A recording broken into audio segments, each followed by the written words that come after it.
A'udzubillahiminasyaitonirrajim. Bismillahirrahmanirrahim. Alhamdulillahirabbil alamin. Wa bihi nasta'in ala umuri dunya waddin.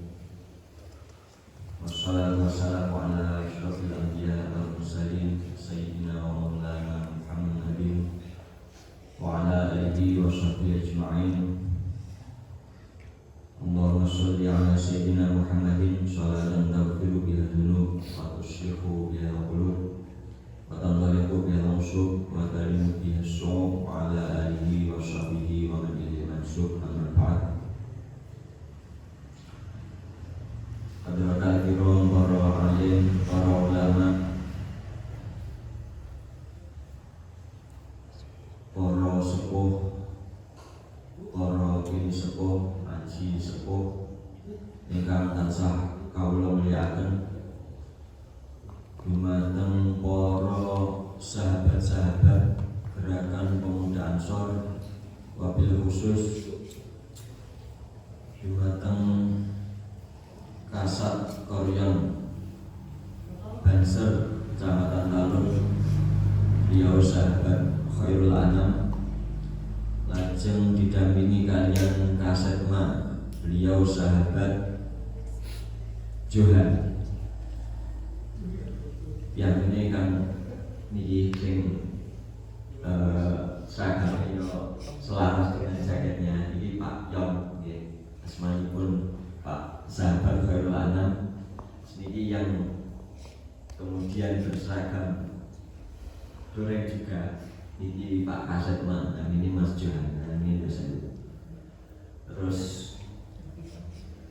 yang dikawal beliau berjas hijau ini adalah Kasat Korkel, Ketua Satuan Koordinator kelompok keluarga kelompok. Jadi itu merupakan pimpinan tertinggi Banser tingkat ranting Desa Jabung. Beliau Pak Mulyani, Bapak Mulyani, sahabat Mulyani, itu yang lebih selaras dengan saudara kita. Wonten sedaya pengurus Gerakan Pemuda Ansor Ranting Jabung, wonten kesupen dumateng yang ditokohkan di musola majelis menika, musola Sabilur Rosak. Wonten Pak Sulaim niki terus terang mawon kemarin kita memang ditimbali, kula ditimbali kalian sarencang supaya menyelenggarakan kegiatan di musola ini. Alhamdulillah malam ini dapat terlaksana. Beliau di rawuh tapi senengannya kayak gini. Jadi pinara ngajeng direktur beliau. Sebuah rekan-rekan, ini kalau ada nyebut rekan positif ya. Rekan itu beda dengan sahabat. Rekan ini orang bahasa Arab jelas. Bahasa Arab itu sahabat. Tapi prinsipnya sama, itu artinya kita biasa bersama-sama untuk selalu berkegiatan yang semoga tergolong kategori amal soleh, maghfirah indallah, maghfirah indallah, wa mardiyan indahu, amin amin ya rabbal alamin. Sebelum saya lanjutkan sholawat, alhamdulillah, puji syukur kehadiran Allah Subhanahu wa taala, kita senantiasa mendapatkan nikmat yang tak terhitung, terutama nikmat iman Islam. Kemudian kita diberi kesempatan berihsan, melaksanakan kegiatan-kegiatan baik yang semoga senantiasa mendapatkan taufik, ridho dan inayah dari Allah Subhanahu wa taala. Amin. Shalawat dan salam senantiasa kehadiran junjungan Nabi Agung Muhammad SAW. Tentu beliau ini adalah sentral dari segala yang kemudian diwujudkan oleh Allah Subhanahu wa taala. Jadi satu titik ketika Allah melakukan menciptakan makhluk, itu titik pertama yang kemudian diciptakan adalah nur Nabi kita Muhammad SAW. Dari nur tersebut kemudian Allah berlanjut menciptakan segala sesuatu yang menjadi makhluknya. Ini merupakan cabang-cabang penyebaran-penyebaran yang memang bermula dari satu cahaya, yakni cahaya Rasulullah SAW. Sehingga atas latar belakang semacam itu tentu beliau ini ketika disebut makhluk merupakan makhluk yang sangat agung, sangat tinggi, dan selain beliau adalah kebalikannya. Artinya kebalikannya berarti walaupun mungkin kita menyebut makhluk itu agung, makhluk itu mulia, tapi tidak akan menyamai apalagi melampaui kemuliaan dan keagungan beliau Rasulullah SAW.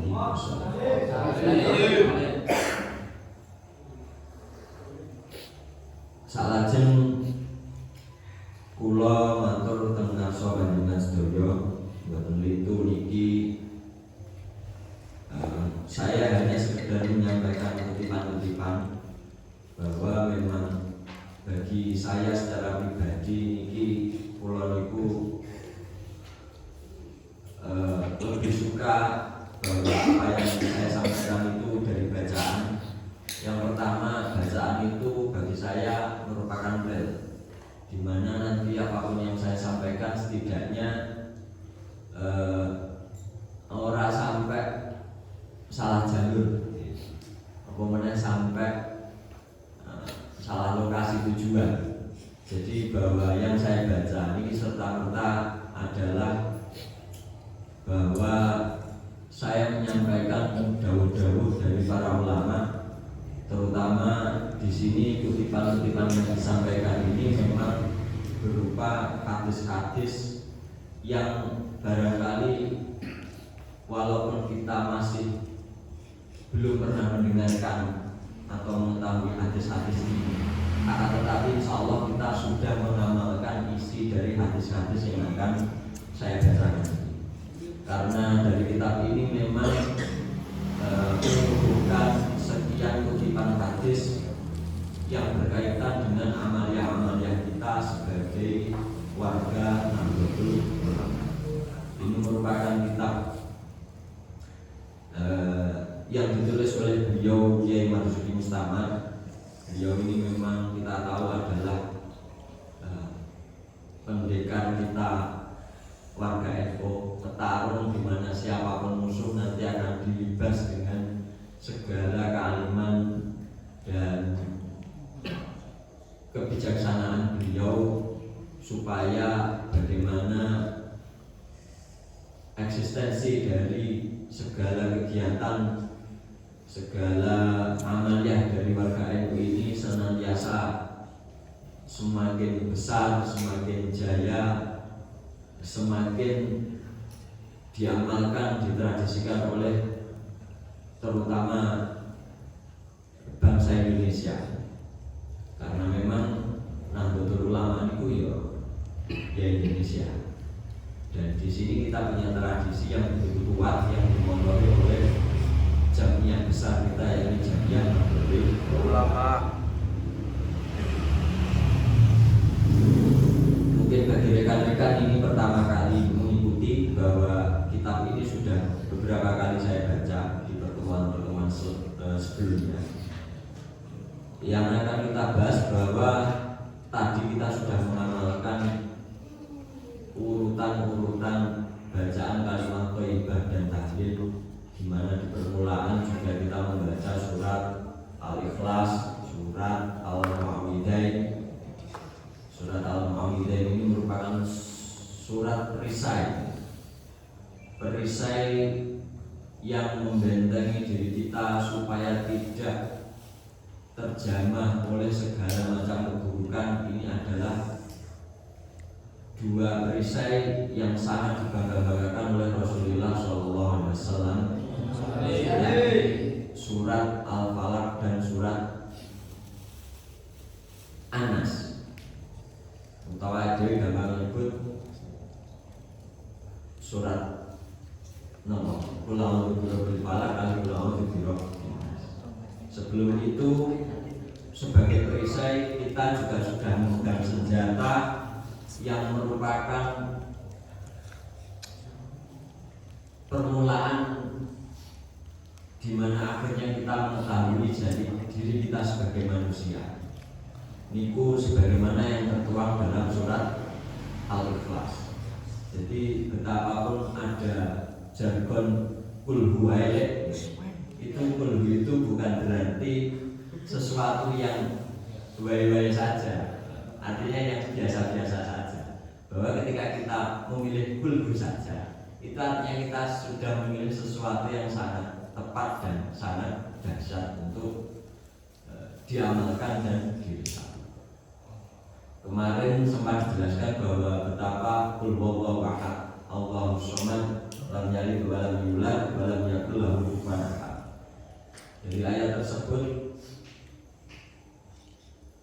menjelaskan tentang apapun yang menjadi sifat-sifat keagungan Allah Subhanahu wa taala yang senantiasa kita sembah, senantiasa menjadi tumpuan kita dalam segala urusan. Kemudian ketika kita betul mendapatkan masalah apapun, terutama masalah-masalah yang memang berbahaya, itu kemudian kita mempunyai perisai berupa surat Al-Falaq dan surat An-Nas. Di hadis selanjutnya yang akan saya bacakan, saya mulai saja. Bismillahirrahmanirrahim. Inna rajulan qala ya Rasulullah, inni uhibbu hadis surata qul huwallahu ahad. Ini ternyata masih membahas surat Al-Ikhlas. Dalam hadis disebutkan yang diriwayatkan oleh Imam Tirmidzi dan Imam Bukhari, inna rajulan, setuhune wong lanang iku kala matur sapa rajul Rasulullah ing Rasulullah sallallahu alaihi wasallam. Mature rajul ini sak temene ingsun iku hibbu demen sapa ingsun hadis surata ini adalah surat Al-Ikhlas. Disebutnya qul huwallahu ahad. Surat sing kula demeni iku qul huwallahu ahad. Lajeng Nabi dawuh qala inna hubba, sak temene oleh demen sira qul huwallahu iku adkhalakan manjingake sira al-jannata ing swarga. Jadi ternyata ketika sampean kok bingung sapa sing tak demen, terus apa sing tak demen, saya harus ngefan kepada Allah. Ini qul huwallahu ahad. Selain memang meyakinkan karena ketika kita terpaksa selaten di ngoten niku qul huwallahu adalah solusi tercepat dan terbaik. Di sholat ada selera maca surat Fatihah kok yo ajae enggak mantep gitu. Itu andalannya qul huwallahu. Dan ternyata ketika orang betul mencintai terhadap surat Al-Ikhlas, qul huwallahu ahad, ini disampaikan Rasulullah adalah menjadi tiket dia masuk ke surga Allah Subhanahu wa taala. Innahu adkhalakal jannah. Kamu mencintai surat Al-Ikhlas, ini akan memasukkanmu ke dalam surga. Rawahu Tirmidzi wal Bukhari. Salajeng Anas radhiyallahu anhu, man qara'a qul huwallahu ahad mi'atai marratin ghafarallahu lahu dzunuba mi'atai sana. Anas saking sahabat Anas radhiyallahu anhu radhiyallahu ridani sallallahu anhu saking Anas dawuhipun, man utawi sapane wong iki gawe Kanjeng Nabi, man utawi sapane wong iku qara maca sapa man Qul huwallahu ahad ing surat Qul huwallahu ahad. Maksudnya sing bocor ora qul huwallahu ahad tok nggih. Ini kutipannya saja. Ya tentu saja yang dibaca ya Bismillahirrahmanirrahim. Qul huwallahu ahad. Ucapkan bahwa sungguh ya, pada kenyataannya Allah ini Maha Esa. Allahus Somad, bahwa Allah ini adalah satu-satunya tujuan. Somad itu maknanya wonten sing maknane tujuan, bahwa orientasi makhluk itu ya Allah Subhanahu wa taala. Lam yalid wa lam yulad, kemudian dia bukan orang tua dan juga bukan anak. Jadi selama ini bahwa ada umat beragama yang mendeklarasikan bahwa Allah ini orang tua. Anaknya sapa? Anaknya Nabi Isa. Lah gue sapa? Bunda Maria.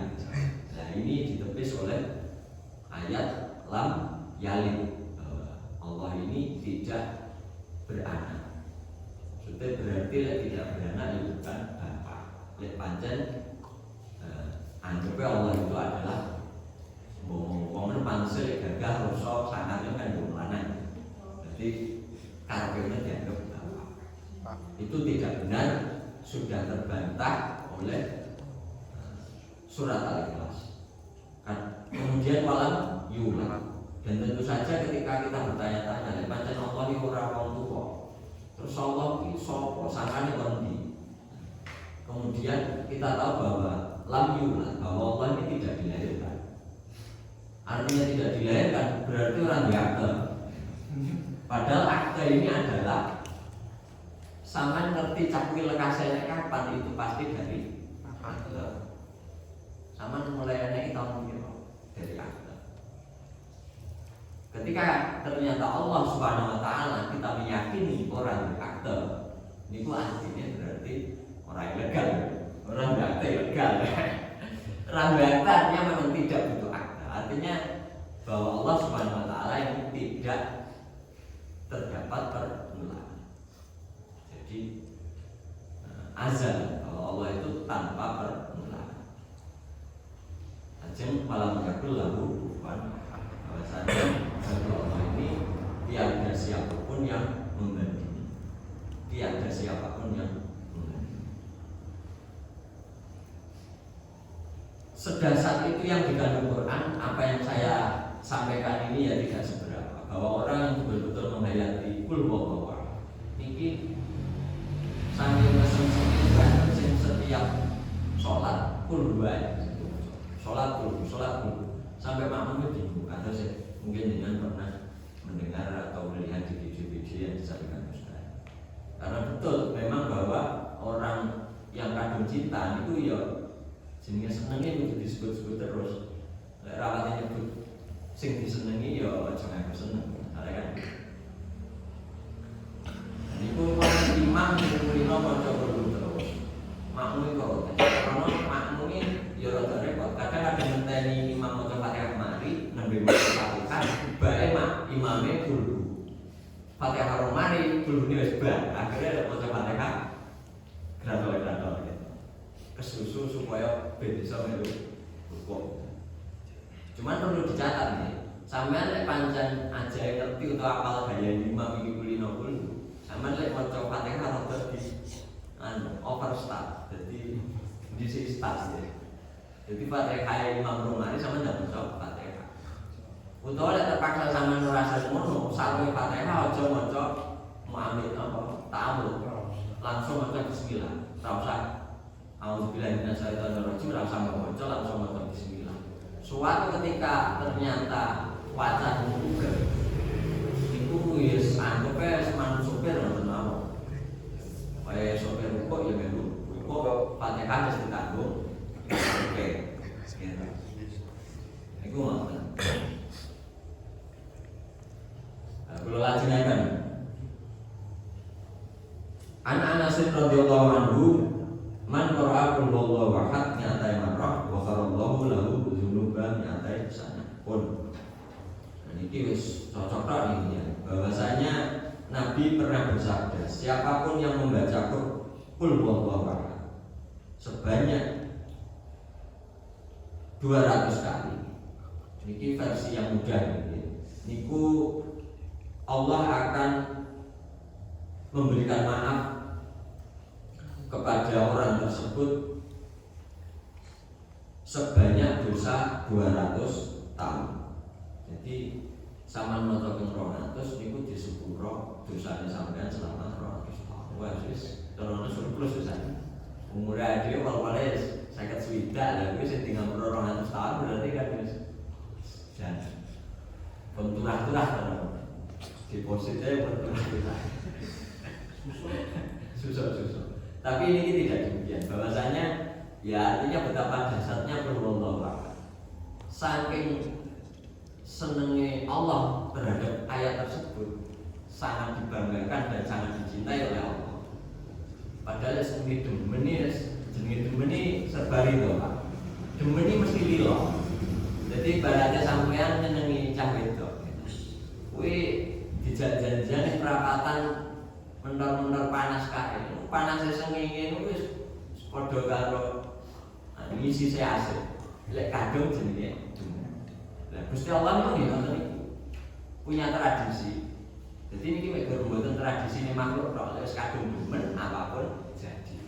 Istilahnya lek kadung sudah kadung cinta, tai kucing rasa api rendam rasa. Tapi artinya itu secara filosofis benar. Bahwa jadi wong kadung demen iku ibaratnya sampean yo dilalah karo sisiane yangi. Dia karo yangi kok terus ning resto misalnya. Dilalah kancamu itu ketemu sampean. Iki krana kadung jenenge demen gitu lho. Jenenge demen iki kadang malih lah kancane barang diprata. Sing sire mek bertraktir yange, karo kancane barang melu mangan iki yo panjen barang melu ditraktir. Berarti dan itu betul Allah pun punya tradisi demikian. Kados sing didhawuhi bangun itu sebenarnya ada di tafsir Sawi juga. Sampean kulinano. Aku yakin sama iki mesti sering ngalami tapi terlewat. Iki mesti kanggone wong sing kulino to. Nah, sampean ra mungkin ra tau ngomongan. Dina ya sekolah, dina ya pelayapan. Coba global dan ini kemudian ketika sampean masuk rumah, setelah keluar pulang, masuk.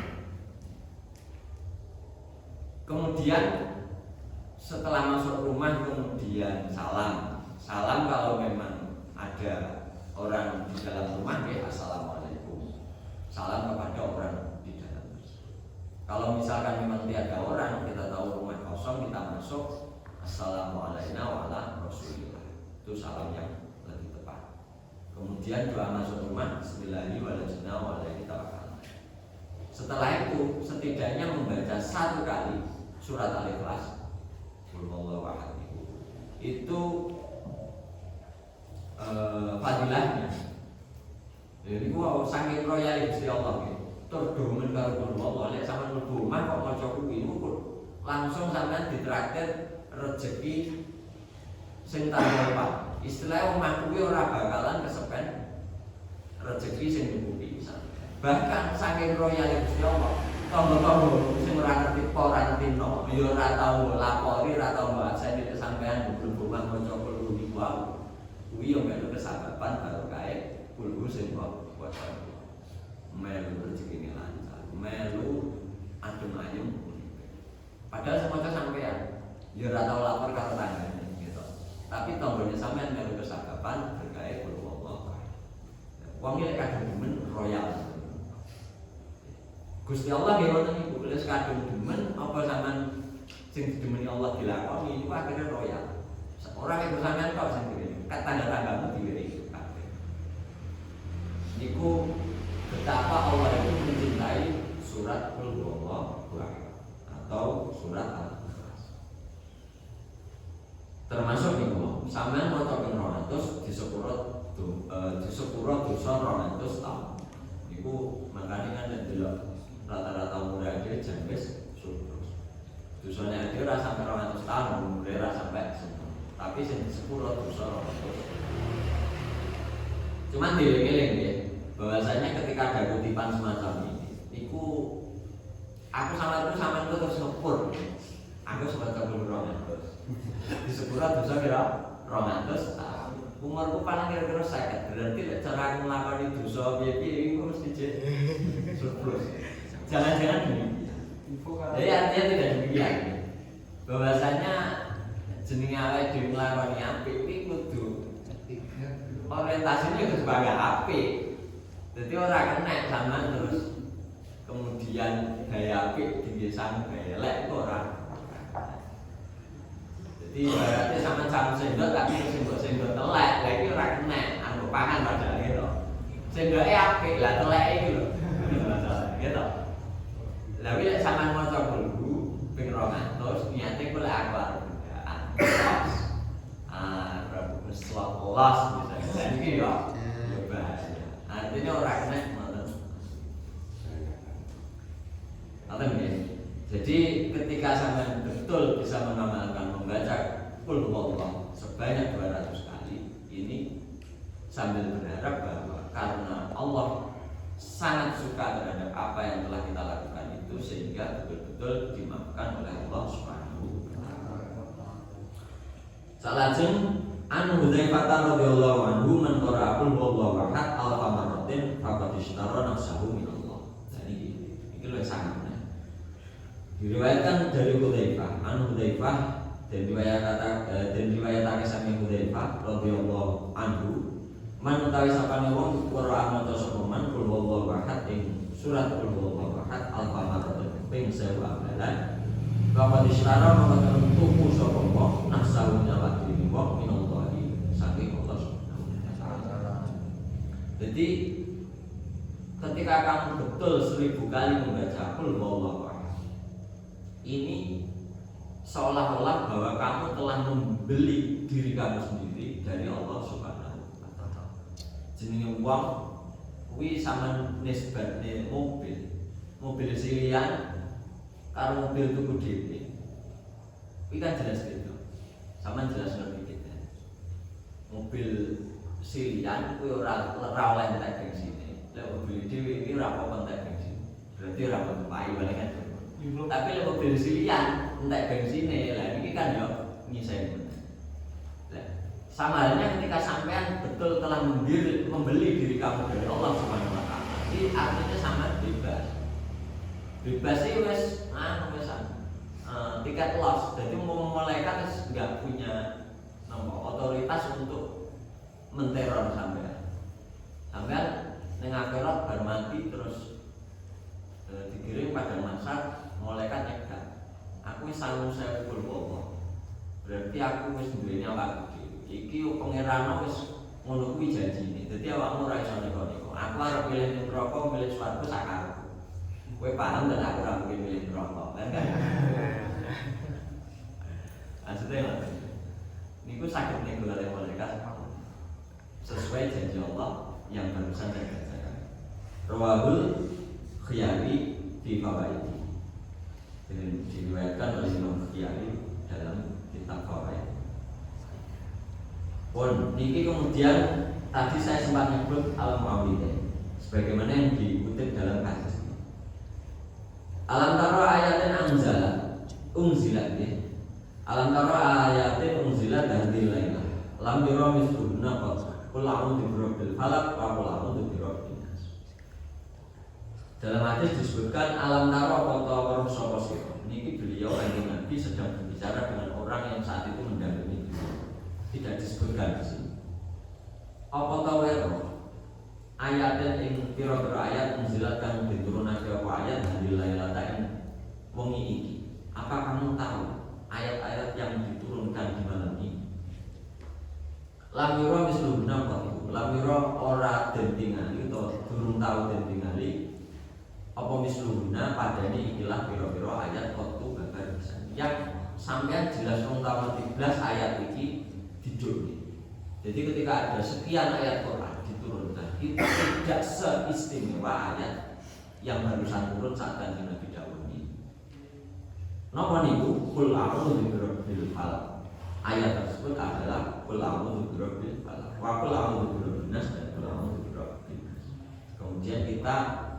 ulama kayak acara dhewe. Iki sampeyan jenenge kula bil falak terjaman. Ya wis diarani apa benae? Wis al-falak kae. Akhirnya muncul nama al-falak. Ya wis iki kula bil binas.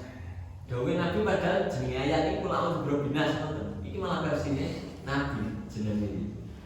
Kemudian kita pilih disebut Anas itu kan ada wong. Jadi wong mikir-mikir.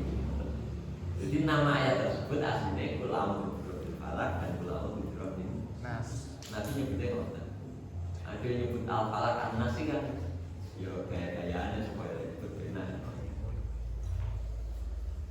Pun ya memang betapa dalam ayat al-falak dan an-nas ini sangat luar biasa. Ketika disebut kula bil falak, ucapkan demi demi saya berlindung. Saya berlindung kepada Tuhan yang menuhani falak.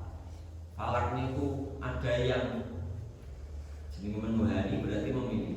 Jenenge owner, pemilik ini berarti betapa pemilik ini jelas lebih luar biasa ketimbang yang dimiliki. Karena ada uang duwe mobil apik, duwe omah apik, niki ora mungkin sing ditakoni pambang pemain. Mesti uang takon sapa sing duwe. Karena apa? Karena ya wong dhewe pikirane normal mesti mikir iki barangnya istimewanya iki mesti ana sing duwe. Kan. Ketika kemudian disebut dalam ayat tersebut demi Allah sang pemilik falak. Falak ini enten sing nyebut bahwa falak itu adalah salah satu tempat di neraka jahanam. Di mana lek sampean sire ibarate karo pengen membuka umre kaya delok bayi umum, niku sing umum ora bayi gitu, sing delok barang ya umum. Niku sing disebut al-falak. Jadi al-falak itu merupakan jahanam. Di mana ketika jahanam dibuka, maka apapun yang saat itu di sekitarnya akan terbuka. Orang-orang ini jahanam. Wonten sing nyebut al-falak ini adalah waktu subuh. Jadi demi Allah yang memiliki waktu-waktu subuh. Di mana subuh itu, ya aku rupati sering ngalamin subuh. Ya kalau cerita ini mesti nenek-nenek sama aku terus diinterupsi karena orang ngono Pak subuh ya, soro lagi. Tapi tak bayangin sekilas itu. Tak bayangin sekilas iki. Soale kalau rawat jeneng coba subuh apa. Niku jenenge subuh. Itu paling tidak merupakan transisi di mana ada gelap, kemudian berlanjut situasi terang gitu. Di mana matahari semula tidak tampak sehingga kondisi gelap kemudian menjadi tampak. Nah ini Allah mengajari kita betapa bahwa segala sesuatu masalah itu anggap saja adalah sebuah kegelapan. Suatu ketika kita menemukan cahaya, maka kita tidak akan berpikir lagi tentang kegelapan itu. Wis lali kalau petengnya muka. Soalnya kadang padang. Akhirnya ngerti istilahnya. Nah, demi waktu subuh, demi Allah yang memiliki waktu subuh. Artinya berarti sing manitiani asale peteng sampai dadine padang wau sinten? Allah Subhanahu wa taala. Penanggung jawabnya Pak gitu. Panitia noy mulai kan usung seni ini supaya mana gitu. Di situ betapa Allah memang yang menguasai segala sesuatu sehingga dari gelap bisa menjadi terang, dari masalah sehingga menjadi beres, solusi. Gitu. Kemudian min syarri ma khalaq, berarti ketika apa yang diciptakan Allah ini merupakan kegelapan, masalah, problem, ruwet, galau, itu nanti akan menjadi terang kembali atas nama Allah Subhanahu wa taala yang memang segala sesuatu itu dikendalikan oleh Allah Subhanahu wa taala. Jadi ngoten tafaulane. Lalu Allah memang iso nginger petang dari padang kaya waktu isuk, berarti Allah ya iso nginger sing artine asline awake galau dadi sing asline ruwet dadi padang. Ruwet iki wali ora padang. Tapi kalau ora ngerti ruwet iki waline lho, Pak. Ora. Iku wis. Jadi lek sama yang ruwet, gitu. Ngalami ruwet berarti ketika kita mengakui keagungan Allah dengan deklarasi berupa bacaan kul huwallahu kul a'udzu birabbil falaq kul a'udzu birabbin nas niku sing asale ruwet malah duwe ruwet. Nggih. Jadi sama aja terus kul huwallahu berarti mantra. Iki tak tulis saya timbang ngapalnya angel tak paku. Lah niku ya cek mandi kan. Gitu.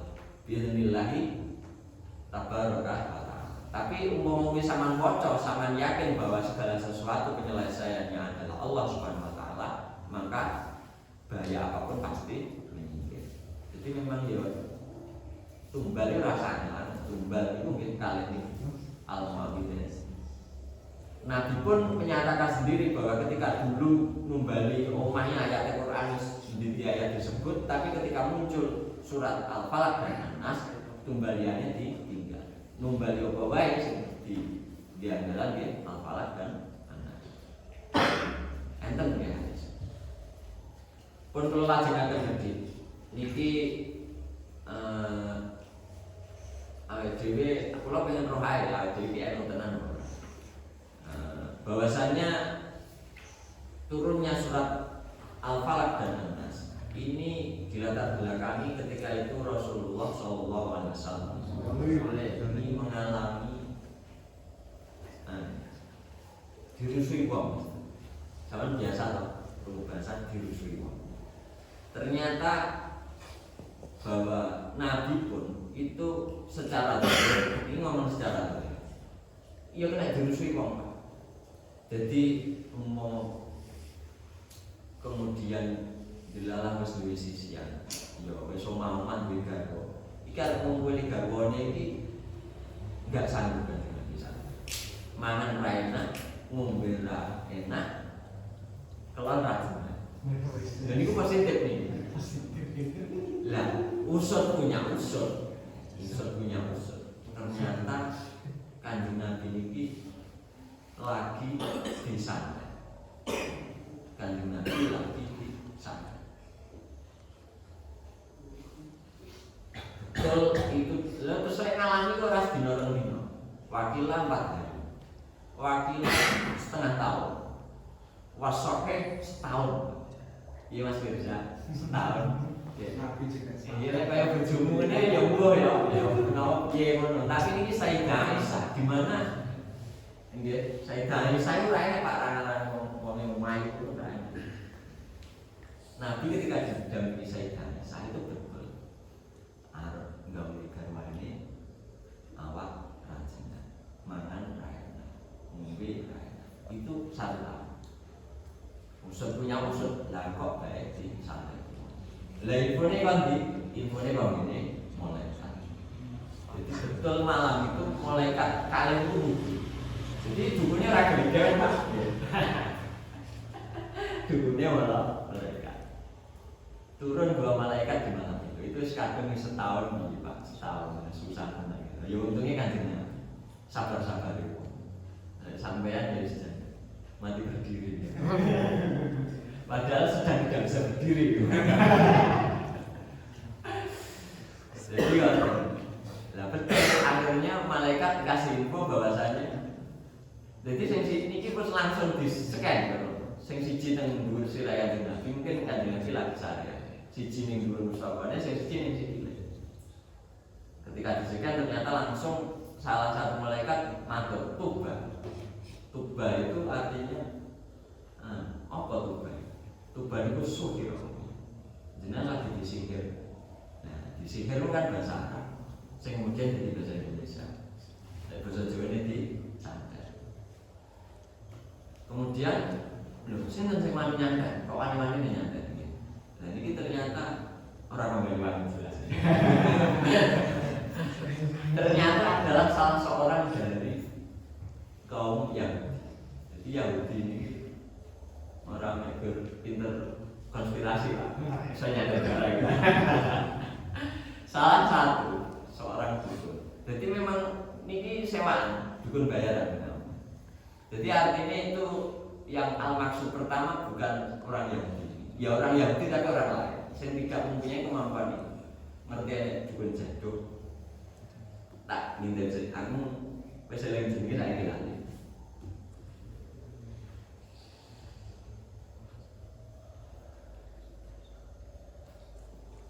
Insyaallah ini sing kena bujukan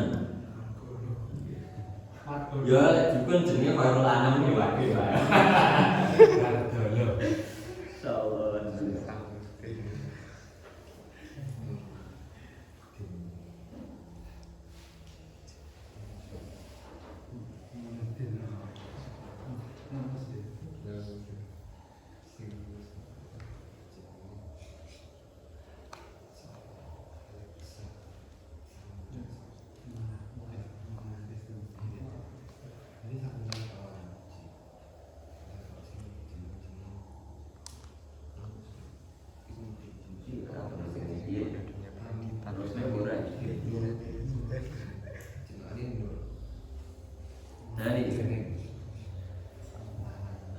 Dukun niku namine Lubay.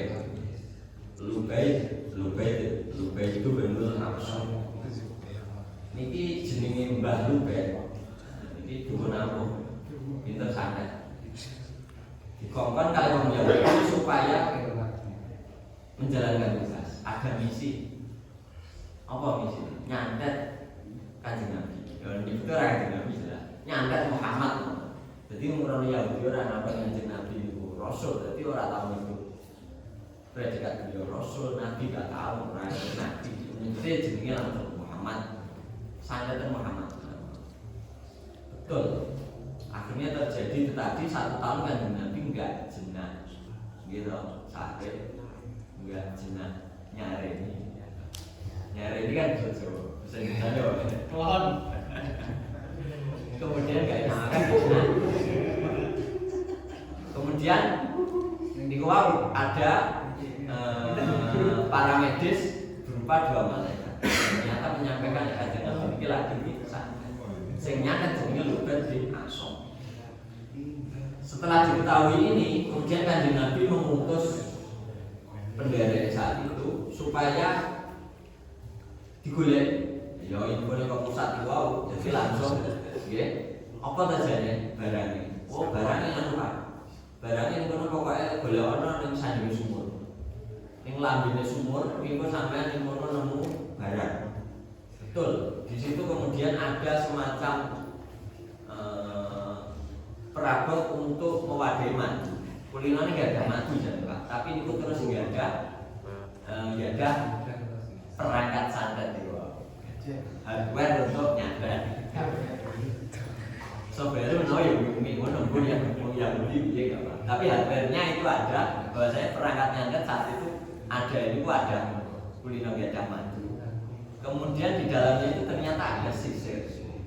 Kemudian ada boneka yang terbuat dari lilin. Boneka itu dimana ya sebaratnya anggap boneka ini Kanjeng Nabi ngoten. Terus dicublesin gawe dome kabeh 11. Dome kabeh 11. Mbok kok 11 sing nyambut. Patene apa 11? Tapi jelas 11 yo. Lan itu dilarang pas dicublesi kabeh 11. Cuma niku ora muni partai lho Pak. Niki apik kok 11. Walhasil akhirnya betul 11 jarum ini akhirnya tanggal 11 jarum ini tanggal dari boneka tersebut satu persatu ketika Qul dinas Qul dibaca Qul dinas di leka kleru ayat Qul falak. Kalau Qul dinas niku lek total kabeh banten 11 dibaca 1 ayat 1 jarum lepas 2 ayat Qul falak lepas 1 jarum min syarri ma falak lepas 2 jarum wa min syarri ghasiqin idza waqab lepas 3 jarum dan seterusnya sampai 11 jarum itu. Lah para sahabat yang kemudian menyaksikan Kanjeng Nabi setahun kayak orang Yudhoyo itu wow, tiba-tiba beliau itu gas seolah-olah bahwa beliau ini baru terlepas dari jeratan. Itu dibarokati al-hukmah gitu. Wes, berkuwi gas gitu acaranya apa berguna. aku antara yang kami sakit laporakan ada dari kutipan lain yang berkisah tentang Al-Maidah bisa dilanjutkan di pertemuan berikutnya insyaallah. Kata sanad kula matur wonten perintah kanggo kula nyabuten. Allahumma muwaffiq ila aqwamit thoriq. Wassalamualaikum warahmatullahi wabarakatuh. Waalaikumsalam. Yang nyambung dan buat tambah sedikit ini ada salam, kok iso salamnya? Ini cara ada sholat, kadung salam, baik pun lali urung moco tahiyatnya urung jago. Ini langsung dibagi di balik tahiyat, engkau akhir-akhir salamnya. Niku yang nonton niku caranya, niku supaya sholat besar. Niku mungkin pula yang nonton, itu salamnya. Kalau badai matur ingat sepanjangnya sedaya sehingga alhamdulillah agar berjumpa lagi kerangka zikir dan sholawat bersama sahabat-sahabat Ansor baik dari Aceh maupun dari Ranting, rekan-rekan Ibnu Suboyo maupun dengan sampun rawuh dan aturaken matur sembah nuwun lan nyuwun pangapunten bahwa memang kita acara sangat sederhana, namun begitu semoga senajan mengkopi lagi insyaallah berkah. Amin ya rabbal alamin. Sambil melaporkan beberapa hal, alhamdulillah bahwa jajaran pimpinan ranting Gerakan Pemuda Ansor Desa Jagung dan desa-desa lain juga ini barusan mengalami transisi struktural dari kepemimpinan periode sebelumnya kemudian berganti di periode yang baru. Dan alhamdulillah wa inna lillahi wa inna ilaihi raji'un. Inilah kok kula kemudian didukani kalian sahabat-sahabat lain supaya kemudian melayani panjenengan untuk semoga senantiasa bisa bersama-sama berkhidmat dalam rangka Gerakan Pemuda Ansor demi kejayaan kita bersama, kejayaan bangsa dan negara, kejayaan organisasi, kejayaan agama. Kemudian ada beberapa sahabat yang mendampingi kula untuk berkhidmat dalam rangka Gerakan Pemuda Ansor Ranting Desa Jagung. Kula yang diminta supaya di depan, kemudian kula didampingi di sisi oleh sekretaris kula menika sahabat HM Haji Muhammad Mirza Mutaki ST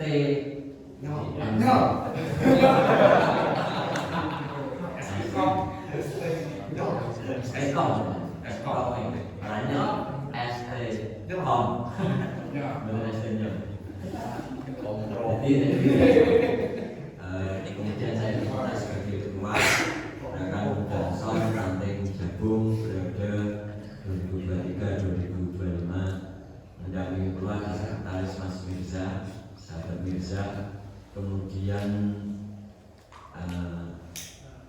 ketua bidang kaderisasi wonten